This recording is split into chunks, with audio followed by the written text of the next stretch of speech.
Hi folks, welcome back to Physics with Captain Rod. The purpose of this video is to introduce you to a concept called torque, or what is otherwise called moment of force.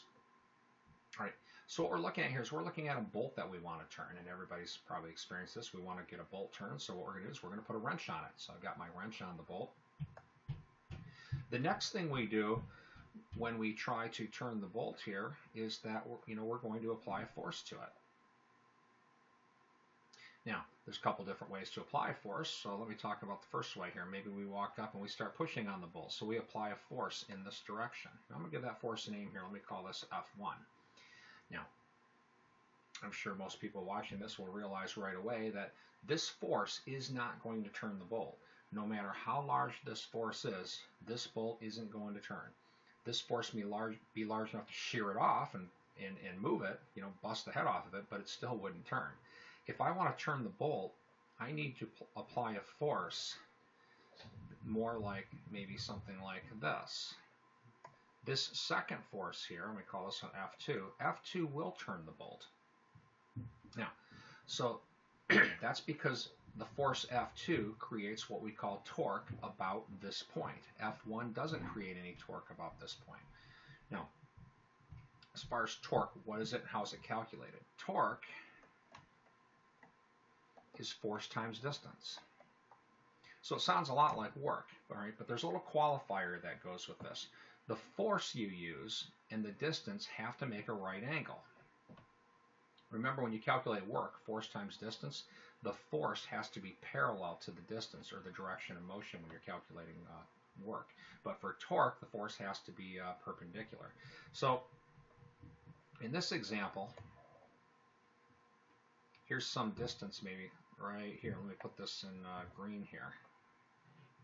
There is a distance to the center of that bolt. So the torque created by the force F2, if I were to calculate it, would be the force F2 times the distance d. And you'll notice that the force F2 does in fact make a right angle with the distance that I used. Right. Now the million-dollar question, what if the force isn't perpendicular or parallel to the distance I'm using? What if it makes some sort of angle? So look at that example next. I'm going to get rid of both of these forces.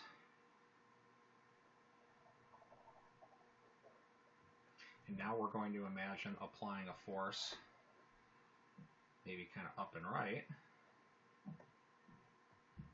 at an angle of about 40 degrees here with the horizontal, right? So here's some sort of applied force here. Let's say that this is a 40-degree angle. Actually, I'm just going to call this angle theta. So if we apply the force at some sort of angle, now what we want to do is we want to think of this force in terms of components. So remember, when we think about vector components, this force has a component like this.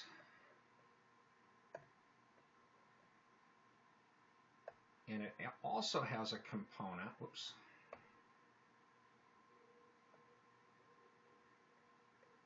to the right. Now I'm going to draw it just for a moment. Right, so this force component is parallel to the distance. This force component makes a right angle to the distance. This force component, although in the vector diagram I usually draw it here, in this picture I'm going to draw that force component here because this is where it's actually applied. So I sometimes call this F perpendicular. It's the component of this force that's perpendicular to D. This one I might call something like F parallel, the component of the force F parallel to D.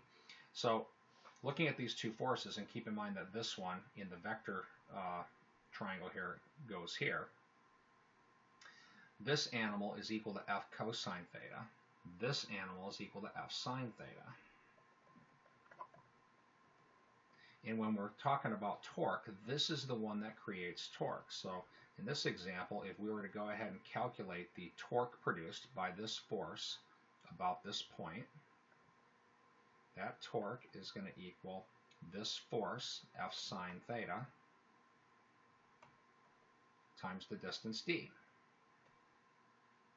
So when we're calculating torque, torque is force times distance, but we always have to be sure that the force we use and the distance make a right angle. One way to do that when you have some sort of angle in a problem is to break your force into components, one component parallel to the distance you're using, one component perpendicular to the distance that you're using. Take the perpendicular distance times d. That's one way to handle it. Here's a second way to handle it. We can also take force times distance where we find the distance that's perpendicular to the force. Let me state that now. Or let me explain what I mean by that. So this original force F, forces have what's called a line of action. This force F acts all along this line. Now,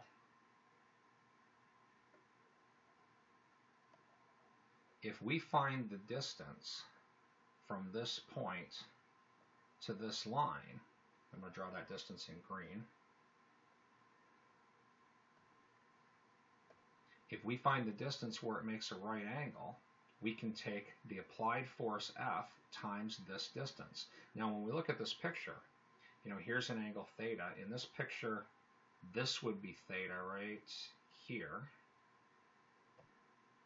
And if you look at this triangle, let me draw it quick. I'm going to kind of outline it quick in blue. This triangle right there.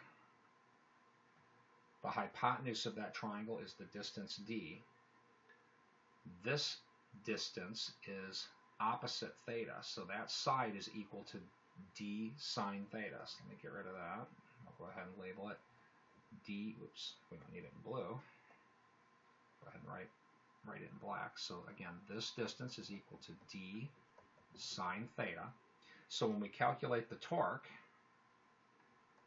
we can take the entire force F, not worrying about components, and multiply by the distance that makes a right angle with the line of action, which is d sine theta. And you'll notice on the left-hand side, F sine theta times d, F times d sine theta. These are the same thing because multiplication is commutative. Order doesn't matter. So that's pretty well it for torque. Torque is force times distance, but you have to make sure that the force makes a right angle to the distance that you use. One way to do that, again, is to take the force, break it into components, take the perpendicular component times the distance. Second way is basically to break the distance into components, take the force times the perpendicular distance. Either way, you'll get the correct torque. I should mention units real quick. Torque has units of Newton meter because it's force times distance. It's not a joule, though. It's not the same Newton meter as a work term, right? Torque just has units of Newton meter, and that's it. It doesn't have its own special little name. Torque is a direction, or it's a vector quantity, so it has a direction. Generally speaking, in a two-dimensional problem, clockwise versus counterclockwise is good enough. In this example, the torque about this point produced by this force would be clockwise. And I'll make other videos that talk about the math about it a little bit more. I think that's probably good enough for now. Everybody have a great day.